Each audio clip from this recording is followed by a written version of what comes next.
Shalom semuanya. Kita baru saja meninggalkan tahun 2023 dan masuk tahun yang baru, tahun 2024. Ratapan 3 ayat 21 sampai dengan 26 berkata demikian.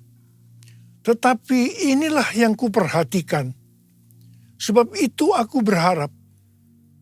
Tak berkesudahan kasih setia Tuhan, tak habis-habisnya rahmat-Nya.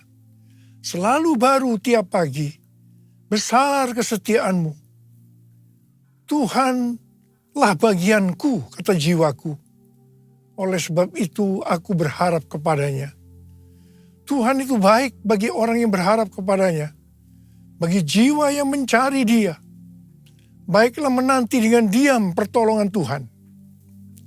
Judul perikop dari ayat yang kita baca adalah penghiburan dalam penderitaan. Setiap kita di tahun 2023 pasti mengalami dengan apa yang disebutkan sebagai penderitaan. Mungkin ada yang sampai putus asa atau putus pengharapan.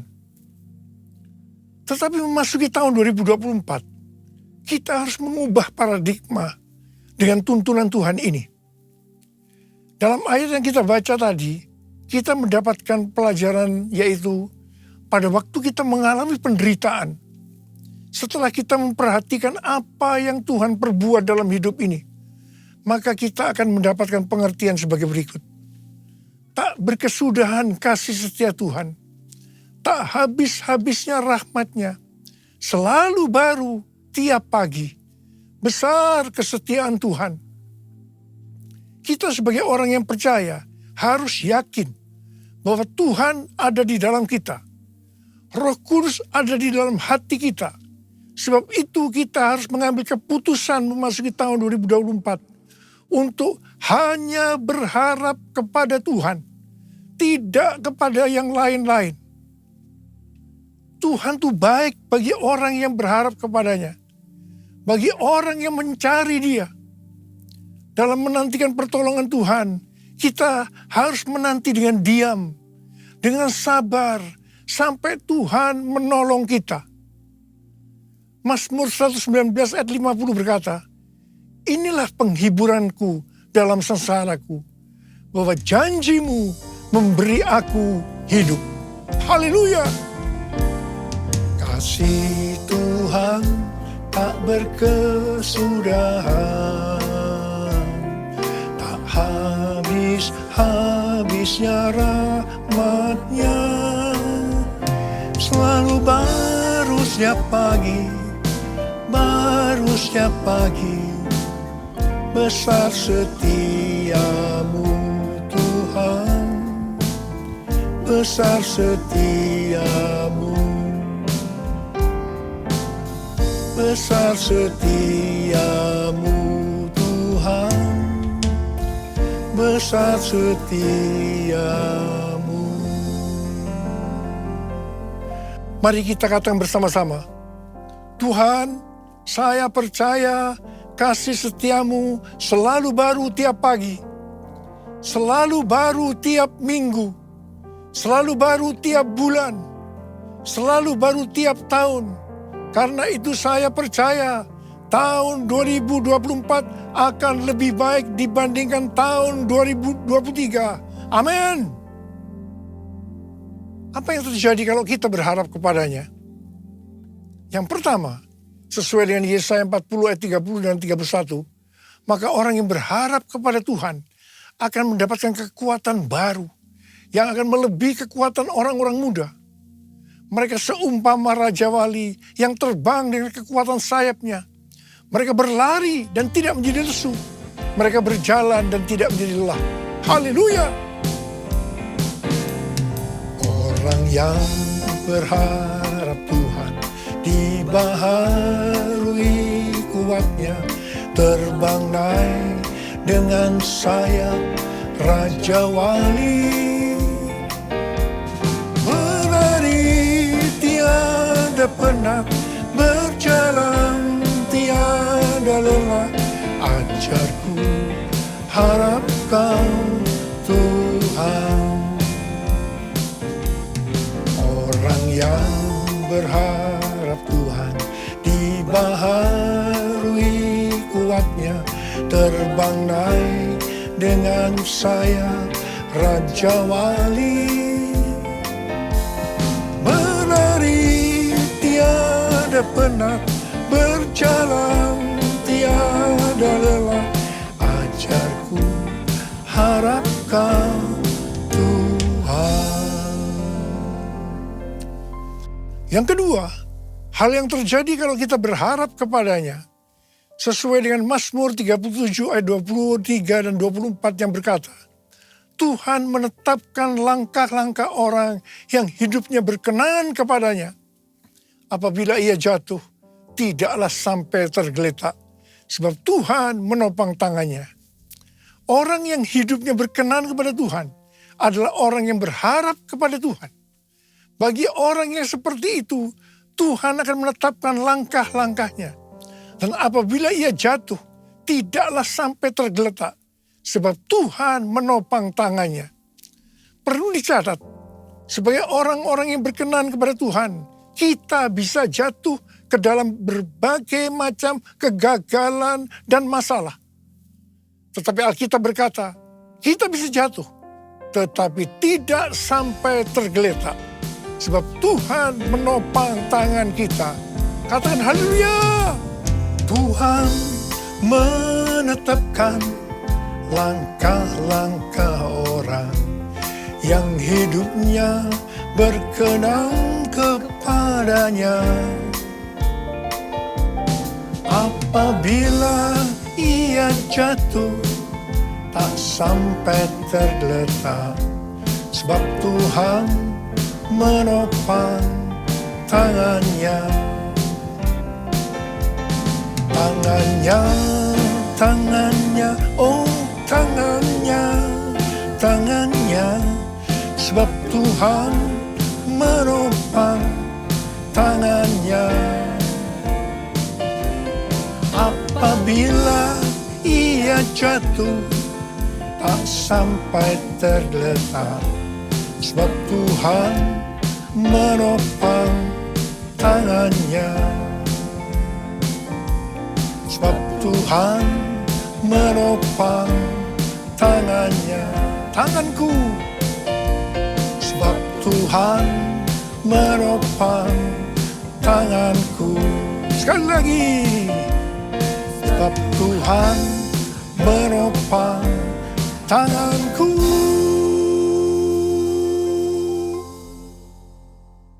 Yang ketiga, hal yang terjadi kalau kita berharap kepadanya adalah sesuai dengan Yeremia 17 ayat 7 dan 8 yang berkata, diberkatilah orang yang mengandalkan Tuhan, yang mempercayakan dirinya pada Tuhan. Ia akan seperti pohon yang ditanam di tepi air, yang merambatkan akar-akarnya ke tepi sungai dan tidak takut akan datangnya panas terik, yang daunnya tetap hijau, yang tidak khawatir dalam tahun kering, dan yang tidak berhenti menghasilkan buah. Haleluya. Yang keempat, hal yang terjadi kalau kita berharap kepadanya, sesuai dengan Mazmur 32 ayat 8 dan Mazmur 33 ayat 18, bahwa mata Tuhan tertuju kepada mereka yang takut akan Dia, kepada mereka yang berharap akan kasih setianya. Tuhan akan mengajar, menasehati, dan menunjukkan jalan yang harus kita tempuh. Tuntunan Tuhan ini akan kita mengerti hanya kalau mata kita tertuju kepada Dia.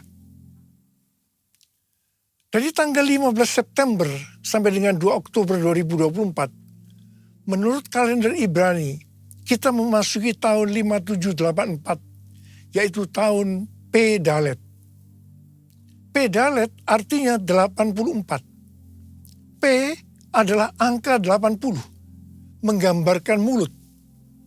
Dalet atau angka 4 digambarkan sebagai yang pertama pintu yang terbuka. Dan yang kedua, seorang dengan posisi membungkuk, menunduk yang melambangkan kerendahan hati. Memasuki tahun 2024, pintu dalam kehidupan yang selama ini tertutup sudah dibuka oleh Tuhan Yesus. Kalau Tuhan Yesus sudah membuka pintu itu, maka tidak ada seorang pun yang bisa menutupnya. Tetapi sebaliknya, kalau Tuhan Yesus yang menutup, maka tidak ada yang bisa membukanya. Memasuki pintu yang terbuka tadi, kita diingatkan beberapa hal. Yang pertama, itu tidak berarti kita berjalan di jalan tol, yang artinya jalan bebas hambatan.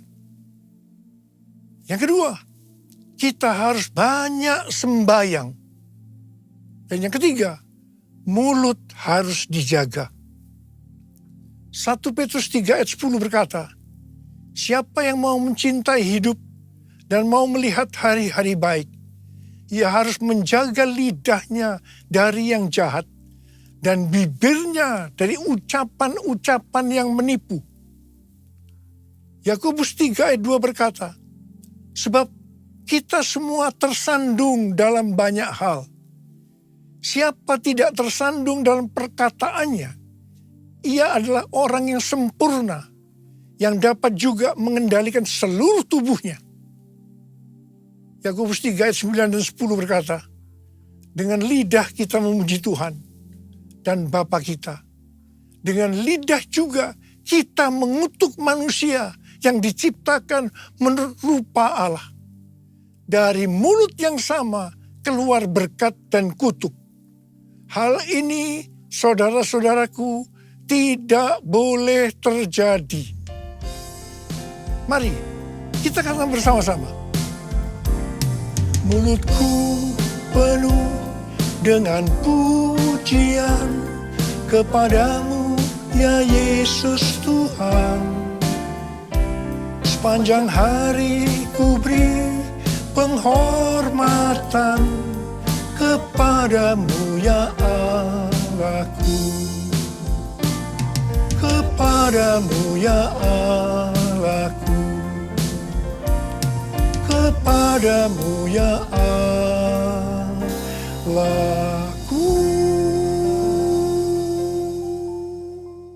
Hal yang keempat yang harus kita perhatikan untuk memasuki pintu yang terbuka adalah kita harus rendah hati. Ingat, Allah menentang orang congkak, tetapi mengasihani orang yang rendah hati.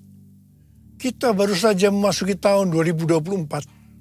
Tuhan memberikan tema untuk tahun 2024. Bahwa tahun 2024 adalah tahun untuk bangkit. Jadi teranglah. The year to arise and shine. Ayat emasnya adalah Yesaya 60 ayat 1 dan Imamat pasal 6 ayat 12 dan 13. Yesaya 60 ayat 1 dan 2 berkata, bangkitlah, menjadi teranglah, sebab terangmu datang dan kemuliaan Tuhan terbit atasmu. Sebab sesungguhnya kegelapan menutupi bumi dan kekelaman menutupi bangsa-bangsa.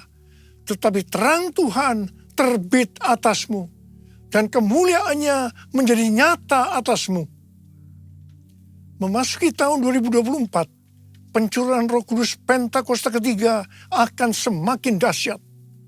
Di tengah-tengah keadaan dunia yang semakin gelap dan kekelaman menutupi bangsa-bangsa, kita harus bangkit dan menjadi terang.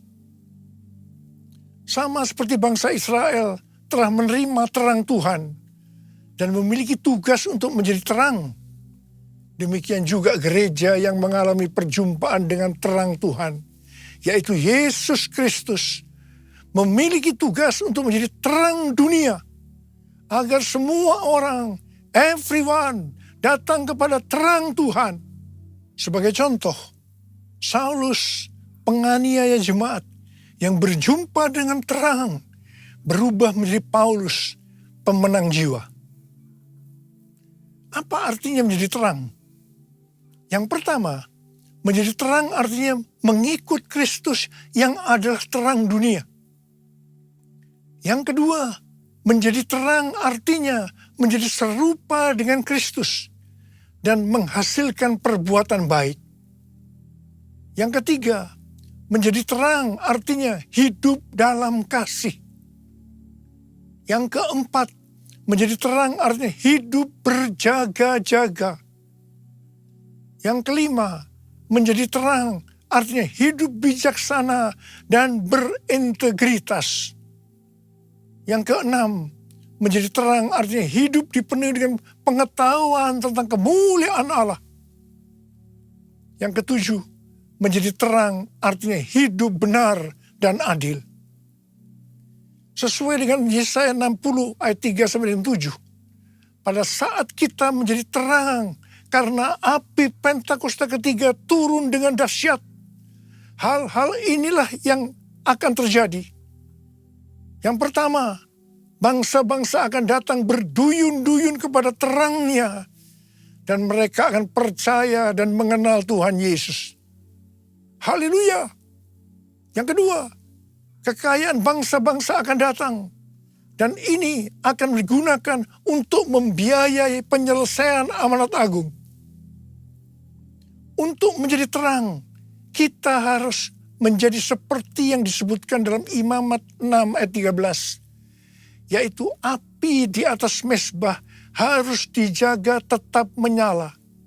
Jangan sampai padam. Api harus dijaga tetap menyala siang dan malam. Bagian Tuhan memberi api. Bagian kita menjaga agar api itu tetap menyala. Kita harus menjadi terang siang dan malam. Ada 3 jenis api. Yang pertama, api doa pujian penyembahan. Api harus tetap menyala siang dan malam. Ini melambangkan penyembahan di Pondok Daud. Ini sebenarnya menggambarkan pola penyembahan di sorga. Kita yang nanti akan masuk sorga harus melatih diri mulai sekarang untuk melakukan penyembahan surgawi. Yang kedua, api Roh Kudus. Dalam 1 Tesalonika 5 ayat 19. Janganlah padamkan roh. Api Roh Kudus sangat kita butuhkan supaya roh kita terus menyala-nyala untuk melayani Tuhan dan melakukan kehendak-Nya. Janganlah kerajinanmu kendor. Biarlah rohmu menyala-nyala dan layanilah Tuhan. Haleluya. Yang ketiga, api kasih. Kasih antara mempelai laki-laki dan perempuan dalam Kidung Agung 8 ayat 6 dan 7 digambarkan seperti api. Bahkan seperti nyala api Tuhan. Api kasih kepada Tuhan harus dijaga agar selalu dalam kondisi mengalami api kasih mula-mula. Visi tahun 2024 merupakan kelanjutan dari visi tahun 2023. Tema tahun 2023, bangkit, jadilah pemenang. Ini lebih banyak bersifat ke dalam oleh karena kemenangan bersifat personal. Tema tahun 2024, bangkit, jadi teranglah. Ini lebih bersifat keluar. Karena menjadi terang itu kepada banyak orang di luar dari orang itu sendiri. Ini tidak mungkin terjadi sebelum kita mendapatkan kemenangan secara personal. Bangkitlah, terangmu sudah datang.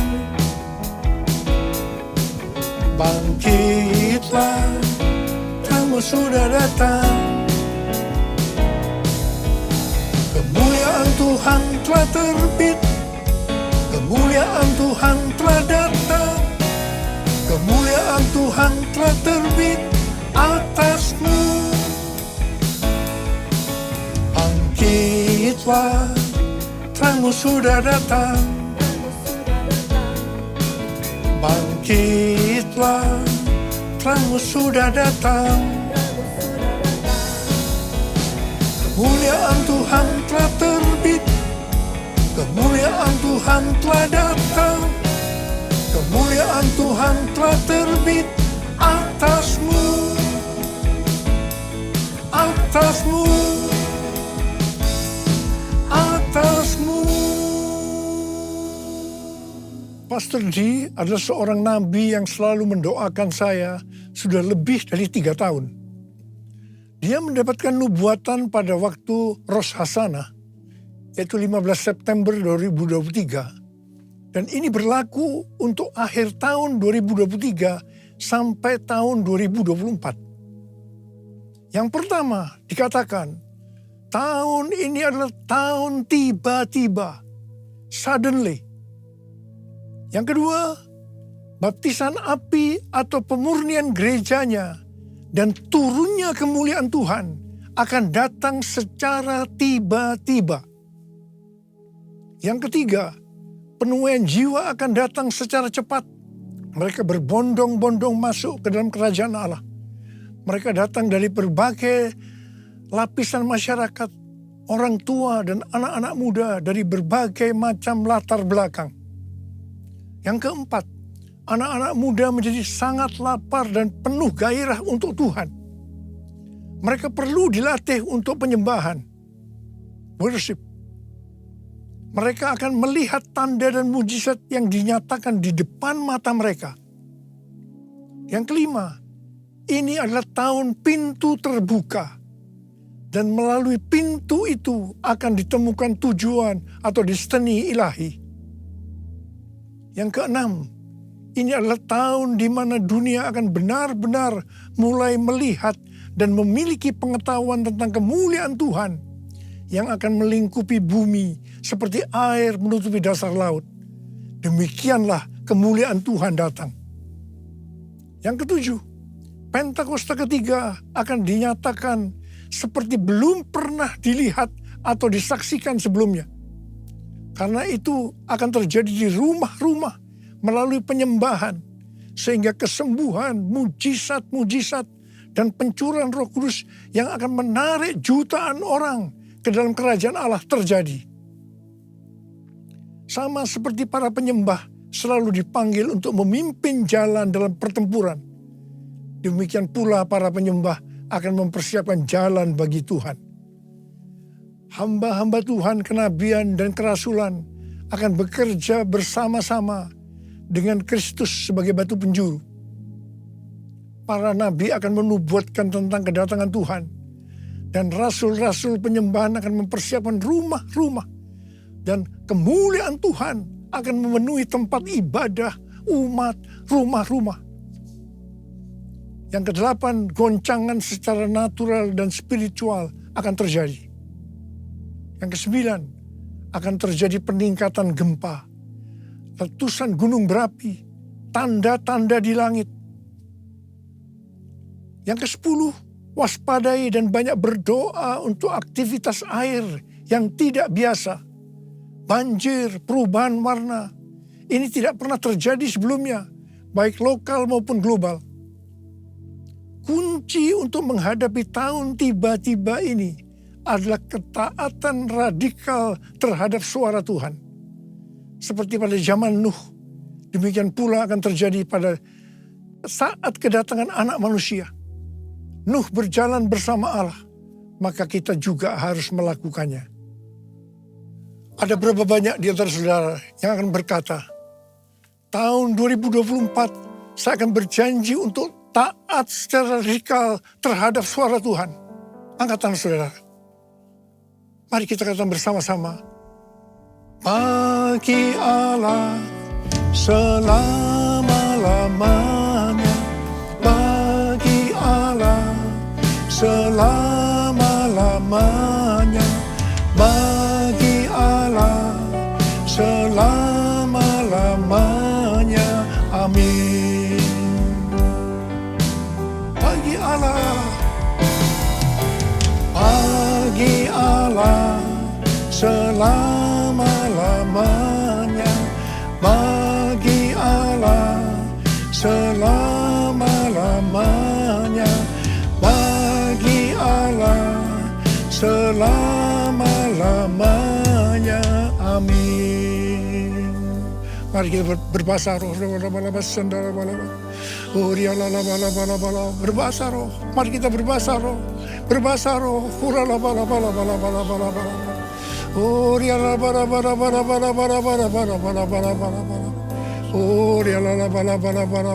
Tuhan, curahkan pengurapan-Mu buat kami semua Tuhan.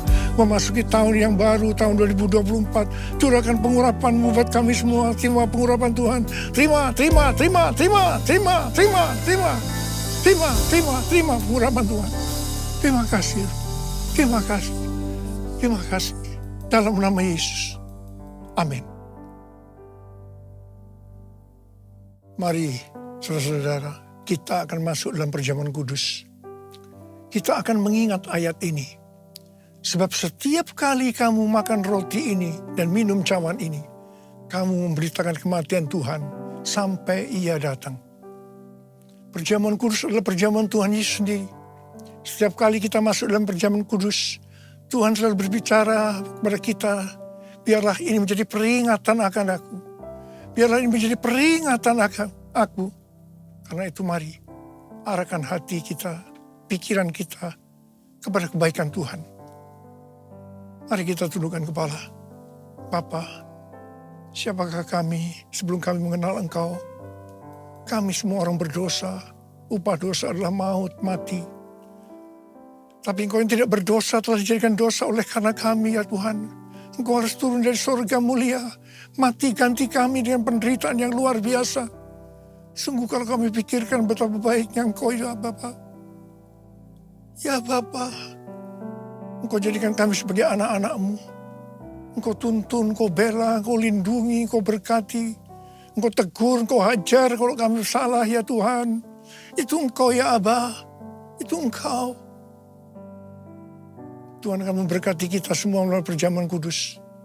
Tapi Tuhan mau kita makan dan minum dengan cara yang benar. Karena itu masing-masing introspeksi. Lihat keadaan dirimu masing-masing. Memasuki tahun yang baru. Kalau ada sesuatu yang Tuhan ingatkan, dosa yang Tuhan ingatkan, kita harus selesaikan. Langsung minta ampun. Langsung minta ampun. Supaya diberkati. Supaya diberkati sepanjang tahun 2024. Minta ampun. Ampuni kami Tuhan. Ampuni kami ya Tuhan. Bapak terima kasih. Terima kasih Abah. Layakkan kami untuk masuk dalam perjamuan kudus.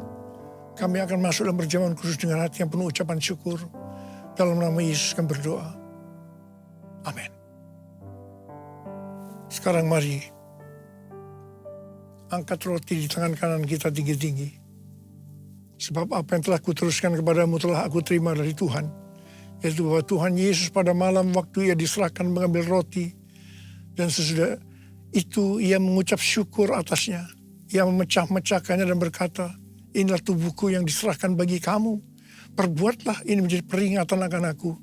Saudara dikasih Tuhan, bukankah roti yang kita pecah-pecahkan ini adalah persekutuan kita dengan tubuh Kristus? Mari kita makan dalam nama Yesus.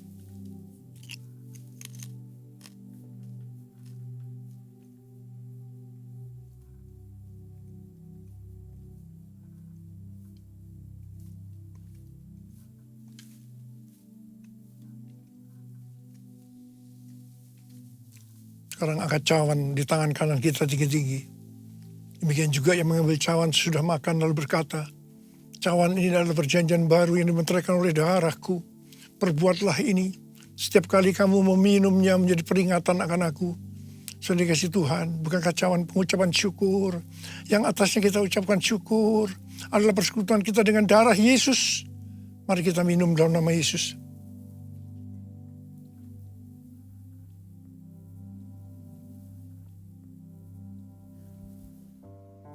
Mari, angkat tangan kita. Ucapkan syukur dan terima kasih kepada Tuhan dengan suara, jangan diam. Tuhan, terima kasih ya Tuhan. Terima kasih ya Tuhan, terima kasih. Terima kasih ya Tuhan, terima kasih ya Tuhan. Bapa, terima kasih. Memasuki tahun 2024, tahun yang baru Tuhan. Engkau menyembuhkan yang sakit. Engkau menyembuhkan yang sakit, membebaskan yang terikat, menghibur yang susah, menguatkan yang lemah, memberikan pengharapan-pengharapan yang baru bagi yang datang dengan putus pengharapan. Makasih Tuhan. Sembuh dalam nama Yesus. Sembuh dalam nama Yesus. Sembuh dalam nama Yesus. Makasih. Makasih. Terima kasih Yesusku, terima kasih Yesusku. Puji syukur hanya bagi Tuhanku. Terima kasih Yesusku, terima kasih Yesusku. Puji syukur hanya bagi Tuhanku. Terima kasih. Terima kasih Yesusku, terima kasih Yesusku. Puji syukur hanya bagi Tuhanku. Terima kasih Yesusku, terima kasih Yesusku. Puji syukur hanya bagi Tuhanku. Puji syukur hanya bagi Tuhanku. Puji syukur hanya bagi Tuhanku.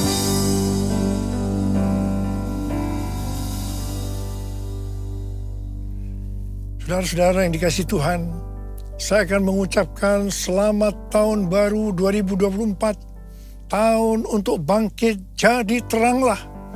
The year to arise and shine. Tuhan Yesus memberkati saudara semua berlimpah, limpah, limpah. Amin. Mari angkat tangan kita semua. Terimalah berkat Tuhan. Kasih karunia yang berlimpah-limpah dari Allah Bapa dalam anak yang tunggal Yesus Kristus. Persekutuan yang manis dengan Roh Kudus menyertai kita semua mulai hari ini. Sampai Tuhan Yesus datang menjemput kita di awan-awan dan bahkan sampai selama-lamanya. Yang percaya bersama-sama katakan, Amin.